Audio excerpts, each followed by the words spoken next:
والا حضرت فاضل بریلوی رحمت اللہ علیہ فرماتے ہیں سونا جنگل رات اندھیری چھائی بدلی کالی ہے، سونے والوں جاگتے رہنا چوروں کی رکھوالی ہے۔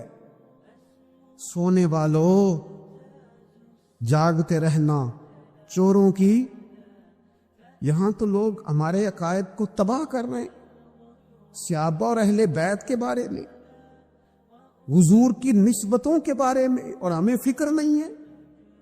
اتنی دور لے جایا جا رہا ہے، اتنا فکری انتشار نہیں کہا۔ حضرت ربیعہ بن کعب کی وہ حدیث تو سارے لوگ سناتے ہیں کہ وضو کرایا کرتے تھے تو نبی پاک نے فرمایا کچھ مانگ لے، انہوں نے جنت میں نبی پاک کا پڑوس ہی مانگ لیا، یہ بخاری میں موجود ہے۔ لیکن وہ والی حدیث بھی پڑھو کہ جب نبی پاک نے انہیں کہا کہ ربیعہ تو مجھے وضو کراتا رہتا ہے، شادی کیوں نہیں کرتا؟ حضور نے نہیں فرمایا کہ اس کا ذاتی معاملہ ہے، میں شادی کراؤں گا، میں اس کام میں کیوں آؤں گا، شادی کیوں نہیں کرتا؟ اس کی حضور کوئی کاروبار نہیں، کوئی معاملہ نہیں، کوئی رنگ روپ نہیں، اور آپ کی خدمت سے بھی رک جاؤں گا۔ کہتے ہیں حضور خاموش ہو گئے۔ اگلے دن پھر پوچھا نکاح کیوں نہیں کرتے؟ میں نے کہا حضور نہ کاروبار ہے، نہ گھر ہے، نہ مکان ہے، نہ رنگ روپ ہے، کون رشتہ دے گا؟ جب میں یہ کہہ کے باہر نکلا نا حضور خاموش ہو گئے، تو میرے دل میں خیال آیا ربیعہ تو بحث کیوں کرتا ہے؟ اور ان کو بتاتا ہے جنہیں اللہ نے سارا کچھ ہی عطا فرمایا ہوا ہے۔ حضور کہتے ہیں شادی کیوں نہیں کرتا؟ تو چپ کر کے کہہ دے محبوبہ جیسے دل کرتا ہے ویسے کر دے، تو آگے سے دلیلیں دیتا پھرتا ہے۔ یہ بھی کو بات ہوئی۔ فرماتے ہیں اگلے دن میں نے ارادہ کر لیا، حضور نے اگر آج کہا تو کہہ دینا یا رسول اللہ جیسے دل ہو کرے۔ میں نے وضو کرایا، میرا خیال تھا حضور یہاں روک کے کہیں گے، یہاں روک کے کہیں گے، پر حضور نے آج بات ہی کوئی نہ کی۔ میں دیر تک سوچتا رہا یہاں کہیں گے، یہاں کہیں گے، پر آج حضور نے بات ہی نہ کی۔ میں پچھتا رہا تھا کہ 2 دن موقع ملا، میں نے ضائع کر دیا۔ فرماتے ہیں وضو پورا کرا کے جب میں باہر نکلا، دروازے تک پہنچا تو محبوب نے آواز دی، بات سن۔ میں ٹھہر گیا، فرمایا شادی کیوں نہیں کرتے؟ کہتے ہیں میرا تو دل پھولوں کی طرح کھل اٹھا۔ میں نے کہا یا رسول اللہ جیسے دل کرتا ہے کرا دے۔ نبی پاک علیہ الصلوۃ والسلام نے فرمایا فلاں قبیلے کے سردار کے پاس جا، اسے کہا اپنی بیٹی کا نکاح تیرے ساتھ کر۔ کہتے میں گیا، تھوڑی دیر کے لیے توقف کیا انہوں نے، لیکن پھر وہ راضی ہو گئے۔ میں واپس آیا، سنو یہ جی اس کا ذاتی معاملہ ہے، لیکن نبی پاک نے دیکھا جس کو ضرورت ہے میری، اس کا نکاح نہیں ہو رہا، گھر نہیں آباد ہو رہا، تو حضور نے پورا کردار ادا کیا۔ میرے محبوب کریم علیہ الصلوۃ والسلام نے حضرت حارثہ بن نعمان کو بلایا، فرمایا تیرا ایک مکان خالی ہے؟ کہ یا رسول اللہ ہاں۔ فرمایا یہ میرے ربیعہ کو دے دے، اس میں رہا کرے گا، دلہن کو لائے گا۔ حضرت بریدہ اسلمی کو بلایا، فرمایا ایک کھجور کی گٹھلی کے برابر سونا چاہیے۔ یا رسول اللہ کس لیے؟ فرمایا میرے اس غلام نے اپنی بیوی کو حق مہر دینا ہے۔ حضرت سیدنا عثمان غنی کو بلایا، تیسرے صحابی، فرمایا ایک مینڈے کا بندوبست تو نے کر کے دینا ہے۔ حضور کس لیے؟ فرمایا میں نے اپنے غلام کا ولیمہ کرنا ہے، بکرے کا بندوبست کر۔ ساری تیاریاں کر کے دی۔ حضرت ربیعہ کہتے ہیں جب میں دلہن بیاہ کے گھر لایا تو میرے دوست یار رشتہ دار مبارک دینے آئے، کہنے لگے تیری کیا بات ہے، شادی بھی اعلیٰ خاندان، ولیمہ بھی، اور کھجور کی گٹھلی کے برابر حق مہر بھی۔ تو حضرت ربیعہ رو پڑے، فرمانے لگے میں تو کالا کلوٹا حبشی غلام تھا، سلام بھی کوئی نہیں لیتا تھا، مجھے مبارک نہ دو، میرے مصطفیٰ پہ درود و سلام پڑھو۔ یہ سارا حضور کا کرم ہے۔ کہتے ہیں اس کا ذاتی معاملہ ہے، بھئی سارا دن تیرے ساتھ رہتا ہے، اٹھتا بیٹھتا ہے، تیری نوکری کرتا ہے، تو نے کبھی پلٹ کے دیکھا ہی نہیں، تو نے کبھی اشک شوئی نہیں کی، تو نے اتنا ٹائم ہی نہیں دیا کہ تیرے کندھے پہ سر رکھ کے رو سکے، تیری توجہ ہی نہیں۔ نبی رحمت علیہ السلام دائیں بائیں والوں، آگے پیچھے والوں کا خیال رکھتے، جہاں جس کو ضرورت ہوتی حضور اس کی ضرورت میں پہنچتے، اشک شوئی کرتے، نبی پاک پیار کرتے۔ کہتے ہیں اس کا ذاتی معاملہ ہے، میں کیا کروں؟ سنو حضرت جابر بن عبداللہ رضی اللہ تعالیٰ عنہ کے جو والد تھے نا حضرت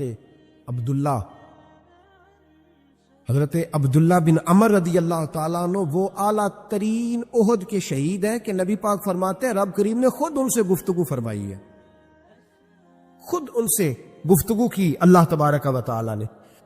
حضرت جابر بن عبداللہ کے والد عبداللہ بن عمر احد میں شہید ہو گئے تھے۔ 6 یا 10 مہینے تھی ان کی، قرضے چڑھ گئے، کاروبار میں نقصان ہو گیا۔ ضروری نہیں کہ کوئی آدمی دھوکے بازی ہو تو وہ مقروض ہوتا ہے، یہ ضروری نہیں۔ تلک الایام نداولھا بین الناس، اللہ لوگوں کے دن پھیرتا ہے، حالات تبدیل کرتا ہے۔ اب سیابی پہ کچھ شک کر سکتا ہے؟ لیکن حضرت جابر کہتے ہیں اتنا قرضہ چڑھ گیا کہ ایک ایک بال میرا قرضے میں ڈوب گیا۔ قرضے بڑے دینے تھے، مقروض آتے، تنگ کرتے۔ خود نبی کریم علیہ السلام نے فرمایا ہے کہ جو مقروض ہوتا ہے وہ قیدی ہوتا ہے، جب تک قرض دے نہیں لیتا اتنی دیر تک وہ آزاد نہیں ہوتا۔ حضرت جابر ابن عبداللہ کہتے ہیں میرے باغ میں کھجوریں پکی تھی، یہ بخاری میں بھی ہے، کنز العمال میں بھی ہے، ابن کثیر میں بھی ہے، امام حلبی نے سیرت حلبیہ میں بھی لکھا ہے، بیسیوں درجنوں کتابوں میں آپ کو روایت ملی۔ فرمانے لگے کھجوریں جب میری پک کے تیار ہو رہی تھی تو مقروض جب پیسے لینے آتے تو میں کہتا قرضے یہ کھجوریں پکتی ہیں تو دیتا ہوں۔ یہ ہم پنجاب کے لوگ کیا کہا کرتے تھے، ہاڑی سونی جی، یہاں چاول کی فصل پہ، یہاں گندم کے، ہم نے تو کپڑے لیے ہوتے تھے ادھار دکانوں سے کہ فصل پکتی ہے تو پھر دے دیتے ہیں، کہ کھجوریں پکتی ہیں تو دیتا ہوں۔ فرماتے پتہ مجھے بھی تھا کھجوریں زیادہ تھوڑی ہیں اور جن کے پیسے دینے ہیں وہ پیسے، فرماتے ہیں کھجوریں پک گئی، اتاری تو یہ تو 11 گنا بھی اور ہو تب بھی قرضہ نہیں اترتا۔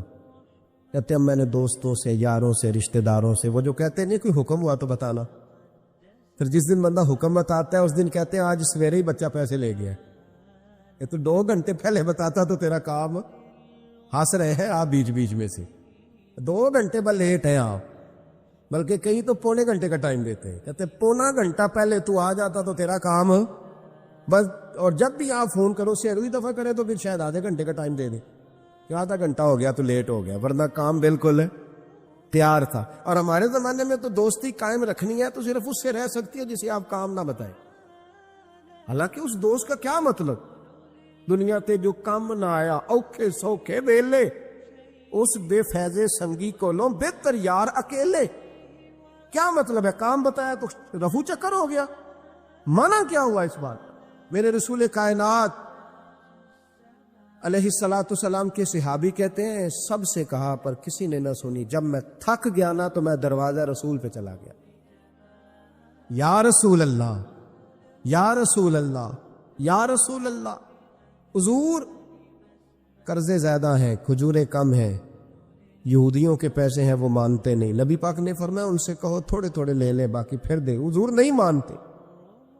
حضور کہہ سکتے تھے سلمان جاؤ بات کر کے آؤ، جاؤ بلال، صہیب جاؤ، کون جاتا ہے مقروضوں کی سفارش کرنے؟ کہتا ہے بھائی میں نہیں بیچ میں آؤں گا، اتنے پیسے او ہو، میں اپنے موبائل فون بند کر جاتے، کو پوچھے نہ۔ لیکن نبی کریم علیہ السلام نے فرمایا سنو، خود رسول پاک، خود نبی پاک نے، حضور نے فرمایا چل میں تیرے ساتھ چلتا ہوں، چل میں تیرے ساتھ چلتا ہوں، مقروض کے ساتھ، امیر کے ساتھ نہیں، اس کے ساتھ نہیں جس نے پیسے لینے ہیں، بلکہ حضور مقروض کے ساتھ، گرے ہوئے کے ساتھ چلے، چل میں چلتا ہوں۔ یہودی تک گئے، فرمایا کچھ لے لے، یہ بیچارہ دھوکے باز نہیں الجھ گیا ہے، غربت، کچھ لے لے باقی پھر دے دیں گے۔ کہنے لگا سارے ہی لینے ہیں۔ جب اس نے بات نہ مانی تو پھر یہ اللہ کے رسول ہے نا۔ اعلیٰ حضرت فرماتے ہیں میرے کریم سے گر قطرہ کسی نے مانگا، دریا بہا دیے، دوربے بہا دیے۔ یہ دوربے کیا ہوتے ہیں؟ یہ مجھے پوچھا تھوڑے دن پہلے ایک شخص نے، آپ سنتے رہتے ہیں نا شعر، آپ تو ترجمہ پوچھتے ہی نہیں نا، کبھی پوچھ لیا کریں کہ اس کا معنی کیا ہے، کبھی پرچی لکھ لیا کریں تاکہ کوئی جب آپ سے پوچھے تو یہ دوربے کیا ہے۔ لفظ دوربے ہے ہی نہیں، اصل میں اعلیٰ حضرت کو پڑھتے نہیں نا لوگ، تو انہیں پتہ ہی نہیں وہ بات کتنی اعلیٰ، یہ لفظ دوربے نہیں ہے۔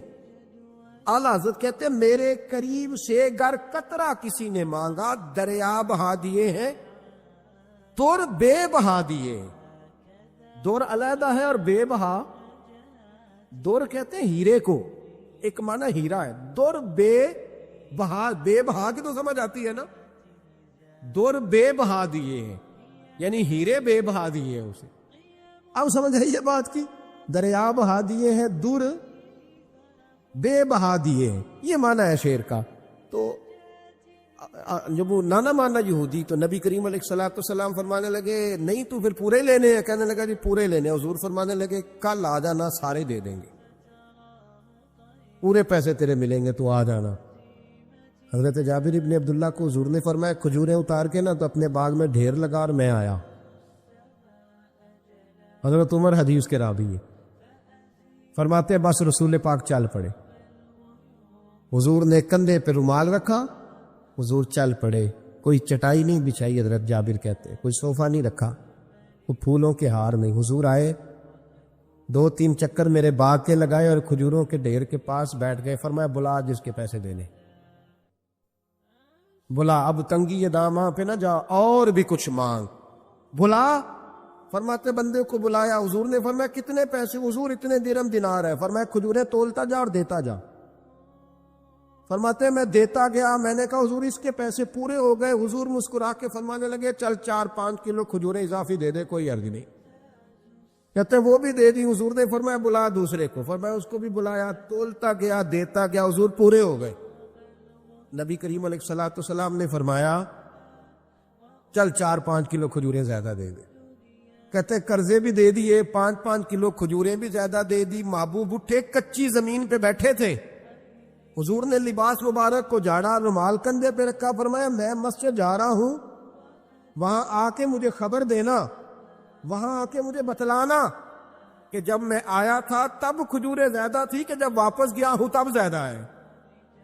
وہاں مجھے آ کے اطلاع دینی ہے, بتانا ہے مجھے. وہاں آ کے میں جا رہا ہوں, مجھے بتانا ذرا وہاں آ کے. حضرت جابر ابن عبداللہ کہتے ہیں میں نے کھجوریں تولی, میں تھک گیا. میں تھک گیا, ڈھیر تو چھوٹا تھا پر وزن ہی بڑا نکلا. کہتے ہیں میں تھک گیا, جتنی دی تھی نا اس سے زیادہ تول کے باقی پڑی رہنے دی. میں مسجد میں گیا, ذرا لفظ سننا حدیث کے. کہتے ہیں مسجد میں گیا, جا کے عرض کی یا رسول اللہ میں تول آیا ہوں. جب آپ آئے تھے تھوڑی تھی, اور جب واپس آئے ہیں تو کئی گنا بڑھ گئی ہے. حضور نے پتہ کیا فرمایا؟ فرمایا یہ بات نا جو تو نے مجھے بتائی ہے, یہ بات ذرا میرے عمر فاروق کو بھی بتا. عمر بڑا راضی ہوگا, عمر کو بھی بتلا یہ بات. گویا نبی پاک کے معجزات کی, فضائل کی, شمائل کی باتیں جب بتائی جاتی تھی صحابہ کے دل ٹھنڈے ہوتے. عمر کو بھی بتا, عمر راضی ہوں گے. جناب جابر ابن عبداللہ رضی اللہ تعالیٰ عنہ فرماتے میں حضرت عمر کے پاس گیا. میں نے کہا عمر میری یہ رائے تھی کہ جتنی میری کھجوریں ہیں 11 گنا اور بھی اتنی ہوں تو پھر بھی قرضہ نہیں اترتا, لیکن سارے قرضے بھی اترے. 5-5 کلو کھجوریں بھی زیادہ دے دی اور پہلے سے زیادہ کھجوریں پڑی ہیں. تو کہتے حضرت عمر کی آنکھیں روشن ہو گئی, چہرہ مسکرانے لگا. کہنے لگا تو اب بتا رہا ہے نا, اب واپس آ کے رزلٹ سنا رہا ہے. تو صحابہ سے پوچھ لے, جب نبی کریم گئے تھے تو میں نے اسی وقت کہا تھا. حضور کے جاتے ہی میں نے کہا تھا اب دیکھنا رب کریم جابر بن عبداللہ پر ساری ہی رحمتیں نازل فرما دے. اللہ ہر قسم کا کرم فرمائے گا, خیر ہی خیر ہو جائے گی. دیکھ لے میں نے پہلے بتلا دیا. میرے نبی پاک سلام چھوٹی چھوٹی باتوں کا خیال رکھتے, چھوٹی چھوٹی چیزوں پر توجہ دیتے, خیال کرتے کس کو کس وقت کس چیز کی کہاں حاجت ہے, اس کی وہ حاجت پوری کی جاتی, اس کا دھیان رکھا جاتا. حضرت جابر خود فرماتے, یہ مسلم کے لفظ ہے, فرماتے ایک دفعہ میں حضور کے ساتھ جہاد پہ گیا تھا, میرا اونٹ کمزور تھا, میں پیچھے رہ گیا.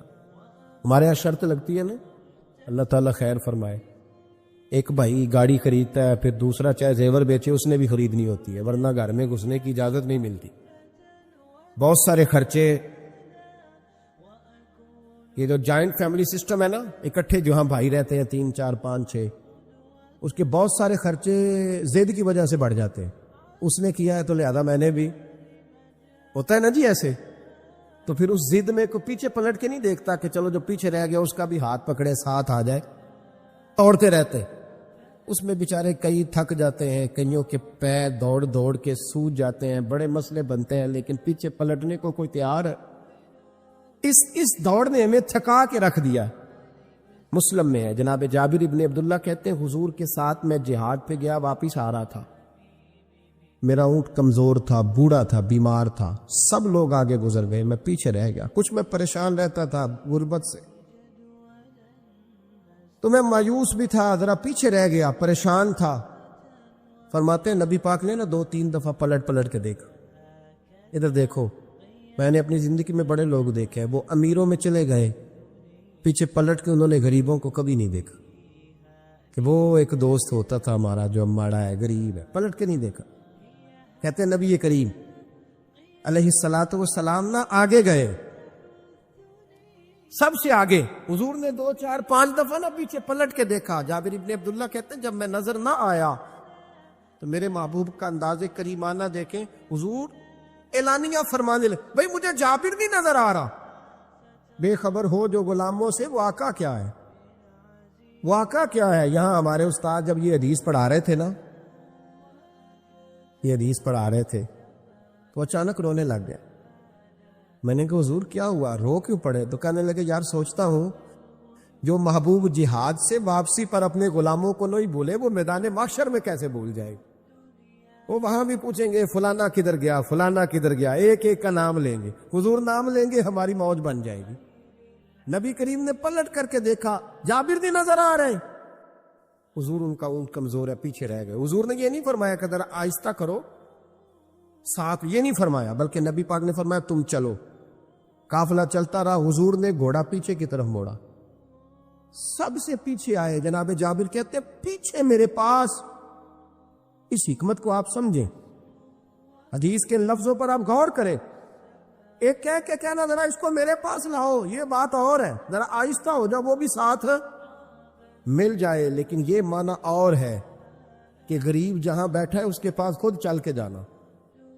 حضور خود پلٹ کے پیچھے آئے اور فرماتے میں جو کہ پریشان تھا تو محبوب میری طرف دیکھ کے فرمانے لگے اس کو دوڑاتا کیوں نہیں، پیچھے کیوں رہ گیا؟ تو کہتے ہیں مایوس بندہ، پریشان بندہ کبھی کبھی وہ اس طرح بولتا ہے کہ جیسے کڑ رہا ہے، تھوڑا سا نا سخت ترش باتیں بھی کرتا ہے۔ کہتے ہیں میں نے اس عالم میں نا، میں نے کہا حضور اس قابل ہوتا تو سب کے ساتھ مل نہ جاتا، کمزور ہے، ماڑا ہے، مہران ہے، اور وہ بھی پرانی جو چل ہی نہیں سکتی، یہ کہاں یا رسول اللہ دوڑے گا، اس قابل ہی نہیں ہے۔ حضور اس قابل ہوتا تو قافلے کے ساتھ نہ ہوتا۔ کہتے ہیں حضور نے میری طرف توجہ فرمائی، میں باتیں کر رہا تھا اپنے اندر کی پریشانی کی، تو حضور مسکراتے جا رہے۔ حضور کے ہاتھ میں چھڑی تھی، فرمانے لگے ایسے ہی تو باتیں کر رہا ہے۔ نبی پاک نے اونٹ کی پشت پہ چھڑی لگائی اور فرمایا تو دوڑتا کیوں نہیں؟ بڑے ہلکے سے مسکرا، تو دوڑتا کیوں نہیں؟ تو جناب جابر ابن عبداللہ کہتے ہیں جو سب سے پیچھے تھا نا وہ سب سے آگے نکل گیا، وہ دوڑتا گیا، دوڑتا۔ فرماتے ہیں میرا چہرہ بھی عجیب سا، لوگ میرے انداز دیکھیں کہ یہ کیسے آگے نکل گئے، کیسے، کبھی نہ سوچ یہ کیسے نکل گیا، بس سمجھ لے آگے وہی نکلا ہے جسے مصطفیٰ کی تھبکی مل گئی ہے۔ تو یہ نہ کہ سیاست کر گیا، چلاکی کر گیا، بس تھبکی مل گئی تو بات بن گئی۔ کہتے ہیں میں نکل گیا آگے، حضور کی تھبکی جو ملی تھی۔ حضرت جابر ابن عبداللہ کہتے ہیں حضور گھوڑا دوڑا کے میرے پاس آئے، خود حضور نے میرا اونٹ تیز کرایا نبی پاک کی برکت سے۔ تو قریب آ کے فرمانے لگے ٹھہر جا یار، ہم بھی تیرے قافلے میں، ہمیں بھی ساتھ لے لے۔ فرماتے اب تو میں رو ہی پڑا کہ خود بھیک دے، خود ہی کہے منگتے کا بھلا ہو، ٹھہر جا یار ہمیں بھی ساتھ لے لے۔ جناب جابر ابن عبداللہ رضی اللہ تعالیٰ عنہ فرماتے ہیں کہ جگہ پڑاؤ کیا، رکے، ٹھہرے کھانے پینے کو، نماز پڑھنے۔ نبی کریم نے مجھے بلایا، میں حاضر ہوا تو کہا یار سلت، حضور حکم۔ تو محبوب فرمانے لگے جابر یار تیرا اونٹ میں نے نرالا ہی دیکھا، بوڑھا ہو کے سب سے آگے نکل جاتا ہے، بیمار ہو کے، کمزور ہو کے۔ کہتے ہیں میں چہرہ دیکھتا جا رہا ہوں کہ حضور سارا ہی پتہ ہے آپ کو، میں کیا عرض کروں؟ تو محبوب فرمانے لگے پسند آ گیا، بیچ نہیں دیتے میرے ہاتھ؟ کہا یا رسول اللہ آپ رکھ لیں، حضور آپ کا یہ۔ فرمایا نہیں میں پیسے دوں گا۔ کتنے کا ہے؟ کہا یا رسول اللہ آپ رکھ لیں۔ فرمایا پیسے دوں گا۔ یا رسول اللہ مارکیٹ میں جاؤں تو 6-7 دینار کا بکے گا۔ فرمایا نہیں بھائی میں تو پورے 10 دوں گا، 6-7 نہیں، میں تو پورے حساب سیدھا، 6-7 کا کیا حساب ہوا، 10 پورے کا۔ حضور پھر بندہ نوازی ہے نا، کون بول سکتا ہے؟ حضور نے فرمایا بلال تیرے پاس 10 دینار تھے؟ حضور ہیں۔ فرمایا ان کو دے دو، اونٹ کے پیسے رکھ لو اور مال نہ مدینے جا کے دے دے۔ جابر ابن عبداللہ کہتے ہیں میں مدینے گیا شام کو، میں نے نہ کبھی اپنے اونٹ کی اتنی خدمت نہیں کی جتنی اس دن کی۔ میں نے اسے بڑے پیار سے نہلایا، میں نے نئی رسی خرید کے اسے نکیل ڈالی، آج محبوب کی بارگاہ میں لے کے جانا ہے۔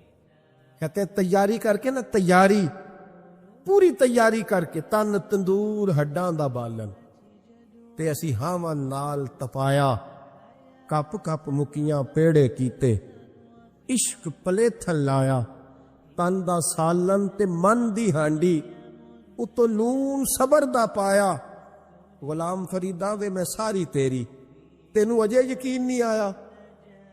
کہتے ہیں اسے بڑے پریم سے، بڑی محبت سے سجا کے، سوار کے، نکھار کے، تیار کر کے میں نبی کریم کی بارگاہ میں لے کے گیا۔ ظہر کی نماز پڑھ کے حضور نکلے، میری طرف دیکھا، میں نے کہا حضور پیسے لے لیے تھے، یہ آپ کا سامان ہے، مال ہے؟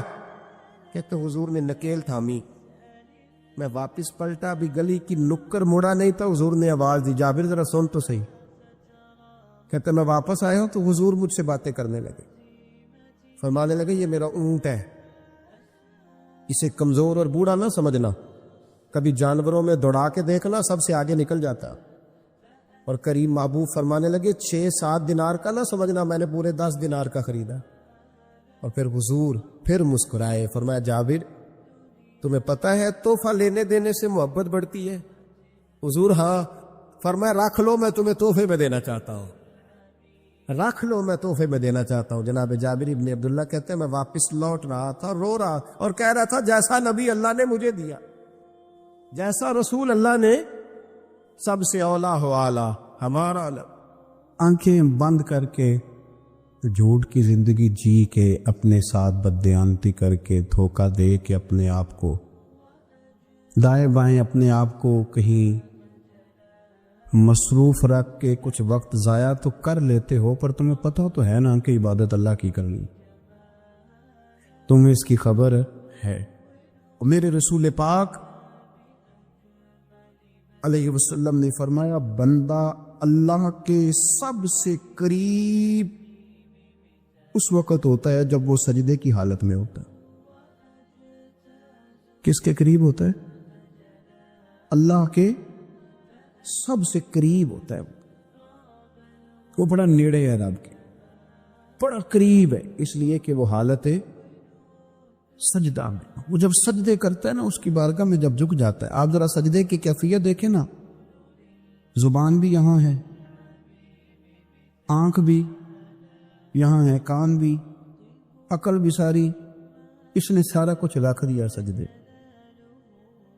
آپ وہ کبھی پیچھے جائیں تو دیہاتوں میں کہا جاتا تھا ناک سے نکیرے نکالو، بہت بڑی سزا ہوتی تھی نا، ناک سے نکیرے نکالو، بڑی سزا ہوتی تھی۔ تو اس نے کہا مالک مجھے کسی نے کہا نہیں، پر دیکھنا میں نے رکھ دی ساری عقل سجدے میں، اور رکھ کے کہا کیا؟ سبحان ربی یا اللہ، اللہ میں پست ہوں تو اعلیٰ، اللہ تو میرا رب ہے اور تو سب سے اعلیٰ اتنا۔ اور فرمایا جب یہ اس کیفیت میں ہوتا ہے تو پھر یہ اپنے رب کے قریب ہوتا ہے۔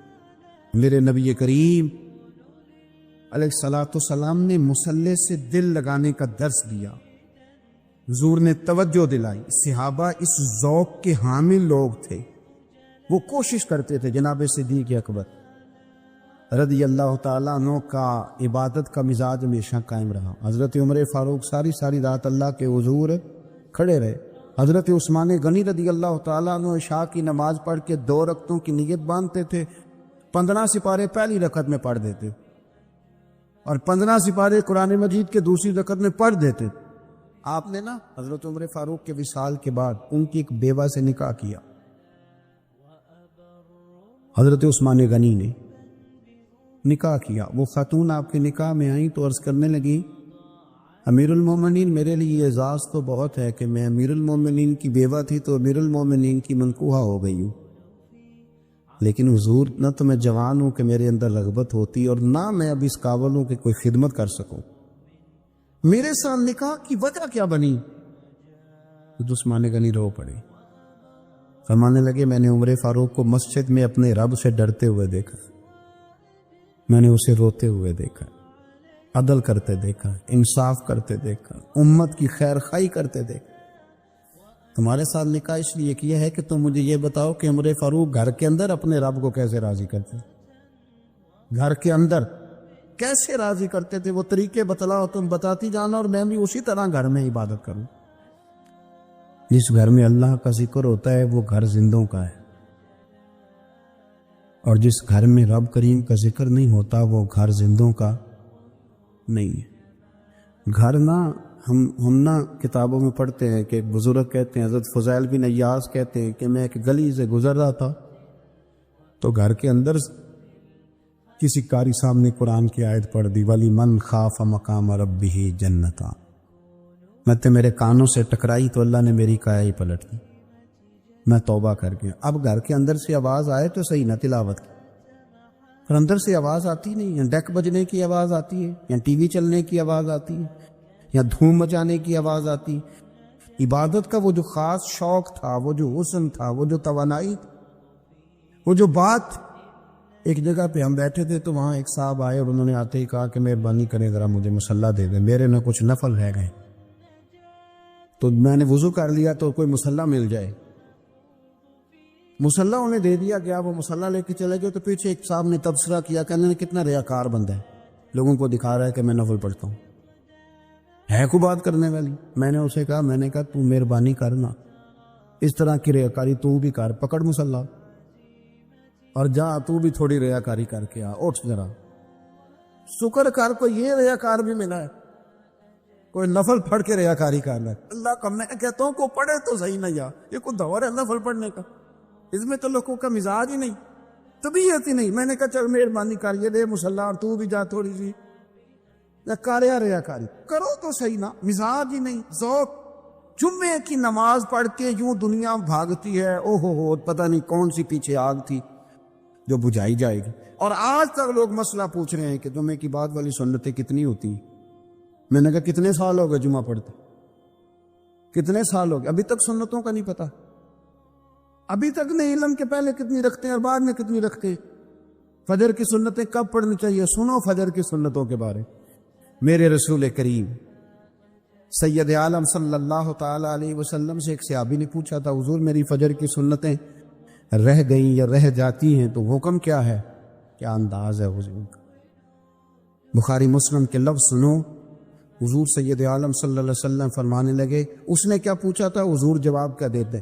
فرمایا فجر کی سنتیں کبھی نہ چھوڑنا، فجر کی پہلی 2 سنتیں کبھی نہ چھوڑنا۔ یا رسول اللہ صلی اللہ تعالی علیہ وسلم میری رہ گئی ہیں، رہ جاتی ہیں۔ فرمایا فجر کی 2 سنتیں نہ چھوڑنا، فرمایا فجر کی پہلی 2 سنتیں مجھے دنیا اور دنیا کے اندر جو کچھ ہے وہ سب سے زیادہ پیاری ہے۔ فجر کی 2 سنتیں دنیا اور دنیا میں جو کچھ ہے مجھے وہ سب سے زیادہ پیاری ہے، اس لیے فجر کی سنتیں نہ چھوڑ۔ اپنا ذوق، اپنی طبیعت، ہم نے نا ذوق غلط بنا لیا۔ اگر 20 بندے کہہ بھی دیں گے تو نے بڑی شاندار تلاوت کیا تو کیا اس سے بنے گا؟ 100 بندہ کہہ بھی دے تیری کیا بات ہے، کیا بات ہے نعت خاں کی، کیا بات ہے علامہ صاحب کی، پیر صاحب، پیر مہر علی شاہ صاحب رحمت اللہ علیہ، آپ تشریف فرما تھے تو آپ کے ایک ہی بیٹے بابو جی جن کو کہا جاتا ہے، جس دن صاحبزادے پیدا ہوئے تو خادم نہ وہاں سے نکلا۔ ان لوگوں کے شوق اور طرح کے تھے نا، تو ان کی توجہ بھی اپنے شوق کی طرف رہتی، تو خادم نکلا اندر سے، پیر صاحب مبارک ہو، پیر صاحب مبارک ہو، پیر صاحب مبارک ہو، پیر صاحب مبارک، وہ شور کر رہا ہے تو پیر صاحب کو وجد ہو گیا، اللہ اکبر اللہ اکبر اللہ، کیا ہوا؟ کس چیز کی مبارک دے رہے ہو؟ اس کی حضور اللہ نے بیٹا دیے۔ تو آپ فرمانے لگے اچھا حضور آپ کیا ہوا، آپ تو پریشان ہو گئے۔ فرمانے لگے جب تو نے 3 دفعہ کہا نا مہر علی کو مبارک ہو تو میں سمجھا تھا شاید تجھے کسی نے بتا دیا ہے کہ مہر علی سے اللہ راضی ہو۔ میں سمجھا تھا کہ شاید تو یہ خبر لے کے آیا ہے کہ کسی نے بتایا ہے کہ مجھے آج خبر ملی ہے کہ مہر علی سے رب، اچھا پتر ہوا ہے، الحمدللہ اللہ کا شکر ہے، پر میرے لیے مبارک کا دن وہ ہوگا جب میرا رب کہے گا کہ میں مہر علی سے راضی، میرے محبوب کہیں گے کہ میں مہر علی سے۔ آپ بات کو سمجھیں، شوق ہی کسی اور طرف تھا، دل ہی کہیں اور لگا ہوا تھا، طبیعت ہی کہیں اور مائل تھی۔ کوئی وظیفہ پوچھتے تھے تو پڑھتے تھے وہ لوگ، کچھ اللہ اللہ انہیں بتائی جاتی تھی تو کرنے کا ذوق رکھتے تھے، طبیعت تھی، قائل تھے۔ حضرت ربیع کہتے ہیں میں بڑی دور سے سفر کر کے گیا، حضرت اویس کرنی سے ملی، بڑی دور سے، اور جب میں پہنچا تو فجر کا وقت تھا، تو حضرت اویس کرنی کو میں نے پا لیا، تو وہ نماز پڑھ کے نا قرآن شریف لے کے بیٹھ گئے۔ فرماتے ہیں اشراق چاشت کا وقت ہوا تو نفلوں کی نیت باندھ لی۔ محدث ابن الجوزی نے لکھا ہے، فرماتے ہیں پھر جب زوال کا وقت ہوا تو مسجد میں جھاڑو دینے لگ گئے۔ زور کی نماز پڑھ کے تو عصر کی تیاری تک وہ مسجد میں بیٹھے رہے، اور میرے نبی پاک علیہ السلام نے فرمایا جو نماز کے انتظار میں بیٹھا ہو وہ نماز ہی میں ہے، وہ نماز ہی میں ہے۔ فرمایا میری دنیا، میری امت کی جو رہبانیت ہے نا وہ اتنی ہے کہ نماز کا انتظار کرے، اذان کے بعد نماز کا یہ راہب ہے، یہ اس وقت چھوڑ کے بیٹھے ہیں ذرا۔ فرماتے ہیں عصر تک انہوں نے اللہ اللہ کی، پھر مغرب تک کی، عشاء کی نماز ہوئی تو نماز پڑھی تو وہ تھک گئے۔ اب مجھے وہ فارغ ہوں، مصلی چھوڑے تو میں ملاقات کروں نا، کہ آپ حیران نہ ہو کہ اتنی دیر بندہ کیسے اللہ اللہ کر، ہم نے کی نہیں نا اس لیے ہم پریشان ہیں۔ جو عادی ہوتے ہیں وہ کر بھی لیتے ہیں، وہ یہ کام، میری بات کو سمجھ آ رہی ہے؟ جب جاتے ہو کسی دفتر میں تو 8 گھنٹے کھڑے رہ لیتے ہو نا، مجبوری ہوتی ہے تو کھڑے رہا جا سکتا ہے۔ پاسپورٹ کا دفتر، بولیے امیگریشن کی لائنوں میں، اور میں نے تو ایمبیسیوں میں بندے 12 گھنٹے پہلے جا کے کھڑے دیکھے، رہ لیتے ہیں کھڑے۔ تو اگر ان کاموں کے لیے رہا جاتا ہے تو اللہ رسول کے لیے بھی کھڑے رہا جا سکتا ہے۔ تو فرمانے لگے کہ جب عشاء کی نماز کے بعد آخر انسان سے تھک گئے، نیند کا غلبہ ہوا تو تھوڑی ایسے آنکھ بند ہوئی تو کھلی تو رونے لگے۔ حضرت ویسے کر دیا، رو کے کہنے لگے مالک مجھے غافل تو نہ کر، ابھی میں نے کیا بھی کچھ نہیں، دن ختم ہو گیا، کوئی نفل نہیں، کوئی اللہ اللہ نہیں، اللہ مجھے غافل نہ کر، میری مدد فرما۔ فرماتے ہیں جب وہ روئے تو میرے ساتھ جو شخص تھا میں نے کہا اٹھو چلیں، کہنے لگا حضور ملا نہیں، فرمایا جو میں لینے آیا تھا وہ مجھے مل گیا ہے، جو میں ان سے سیکھنے آیا تھا وہ مجھے نصیب ہو گیا، اب اور میں نے کیا لینا، ختم ہو گئی بات، اٹھو چلیں۔ اللہ کے بندوں نے حضرت ربیعہ بن کعب اسلمی رضی اللہ تعالیٰ عنہ فرماتے ہیں، کہتے ہیں جب بنو قریظہ اور بنو نذیر یہودیوں کے ساتھ حضور علیہ السلام نے جنگ کا اعلان فرمایا تو وہ دشمن ہو گئے، ہمیں خطرہ تھا کہ وہ رات کو کہیں محبوب کو تکلیف نہ دیں، تو کچھ لوگ نا تلواریں لے کے نبی پاک کے دروازے پہ پہرے داری کرتے تھے۔ گن مین رکھنا حرام نہیں، اگر کسی کو واقعی خطرہ ہو تو اس کے لیے سنت بھی ہے۔ حضرت علی المرتضیٰ تلوار لے کے حضور کے گھر کا پہرا دیتے تھے۔ حضرت ربیعہ بن کعب اسلمی رضی اللہ تعالیٰ عنہ فرماتے ہیں کہ رات میری ڈیوٹی تھی کہ میں حضور کے گھر کا پہرا دوں گا، تو فرماتے ہیں میں باہر سن رہا تھا، ساری رات ہی میرے نبی پاک نے اللہ کی تسبیح پڑھی، ساری رات، کبھی تسبیح، کبھی تہلیل، کبھی تحمید، کبھی تکبیر، ساری رات۔ فرماتے ہیں ساری رات حضور پڑھتے رہے اور ساری رات ہی میں سنتا رہا، مجھے اونگ آ گئی، میری آنکھ لگ گئی، حضور ابھی پڑھ رہے تھے، میں تھک کے سو گیا، اور فرماتے ہیں جب میری آنکھ دوبارہ سے کھلی تو میرے کانوں میں پھر کوئی چیز گونجی، تو میں نے کان لگایا تو میرے حبیب ابھی بھی اللہ کو یاد کر رہے۔ ساری رات حضور رب کی عبادت کرتے، اسی لیے تو کہا یا ایھا المزمل قم اللیل الا قلیلا، ابھی ساری رات تو نہ جاگا کا، تھوڑا آرام بھی کر لیے گا۔ میرے بھائی اپنا مصلی، اپنی عبادات، اپنے وظائف، اللہ اللہ جو آپ نے کسی سے سیکھی ہے اس کو کبھی کمزور نہ ہونے دیں۔ شجرہ شریف جو کسی بزرگ سے آپ لے لیتے ہیں تو کیا رسم ہے کوئی؟ اس پہ کچھ لکھا ہوتا ہے، وہ پڑھنے کے لیے دیا جاتا ہے، اس پہ لکھا ہوتا ہے کہ یہ اللہ اللہ آپ نے کرنی ہے۔ انسان پر اگر کوئی شخص نیکی کر دیتا ہے، احسان کر دیتا ہے، تو انسان اس کے سامنے پھر گردن نہیں اٹھا سکتا، یار یہ میرے مشکل وقت کا دوست ہے، اس نے میرے ساتھ نیکی کی، کبھی بھی گردن نہیں اٹھائے گا، جھکا کے رکھے گا۔ تو اگر عام کوئی نیکی کر دے تو اس کے سامنے انسان کبھی گردن نہیں اٹھاتا، تو جو رب ساری نعمتیں عطا فرمائے، جو کہے کہ تیری تخلیق میں نے کی، تجھ سے پہلوں کو بھی پیدا میں نے کیا، تیرے لیے زمین کا بچھونا بھی میں نے بچھایا، آسمان کی چھت بھی میں نے لگائی، تیرے لیے زمین سے ساری اناج کو، پھل کو، کھیتیوں کو نکالا بھی تیرے لیے۔ اب تو اس طرح کر کہ تو میری عبادت کر، تو میری بارگاہ میں جھک جا۔ بہت سارے نشے لوگوں کو لگے ہوئے ہوتے، ہر آدمی کوئی نہ کوئی نشہ کرتا ہے، کوئی دولت کا کرتا ہے، کوئی شہرت کا کرتا ہے، کوئی اپنی تعریف کا نشہ کرتا ہے، دو چار لوگوں سے تعریف سن کے مطمئن ہو جاتا ہے۔ ناراض تو نہیں ہو گیا اس جملے سے؟ آپ کرتے ہیں لوگ دولت کا نشہ، یہ جب نقصان ہوتا ہے تو بندے بیمار نہیں ہو جاتے؟ پیسے ڈوب جاتے ہیں تو لوگ بیمار نہیں ہو جاتے؟ تو اس کا مطلب یہ ہوتا ہے کہ نشہ ٹوٹ گیا ہے۔ اب بہک ہوئے ہیں نا تھوڑے سے تو کانپتے ہیں، تڑپتے ہیں، پریشان۔ نشہ ہی اسی طرح ہی کرتا ہے نا، نہیں ملتا تو پریشان ہوتا ہے۔ یہ سارے نشے ہیں، مختلف قسم کا نشہ۔ ہم مانتے نہیں اس بات کو، تسلیم نہیں کرتے، کیونکہ تسلیم کرنا بڑا مشکل کام ہے۔ اس کے لیے تو بڑی ساری چیزیں جو ہے وہ دبوچ کے اور بڑی سارے رستے پھلانگ کے آنا پڑتا ہے، تو بڑا مشکل ہے ماننا، ورنہ کرتے ہیں ہم، ہمارا مزاج ہے۔ یہ گھومنے پھرنے کا، دنیا دیکھنے کا بھی ایک نشہ ہے، یہ بہت ساری باتیں کرنے کا بھی ایک نشہ ہے، گپ شپ کا بھی ایک نشہ ہے۔ دو چار لوگوں کی جب تک پگڑیاں نہ کھول لیں، بعض لوگوں کو نیند نہیں آتی۔ یہ غیبت کا، چغلی کا، بددیانتی کا، یہ بھی ایک نشہ ہے۔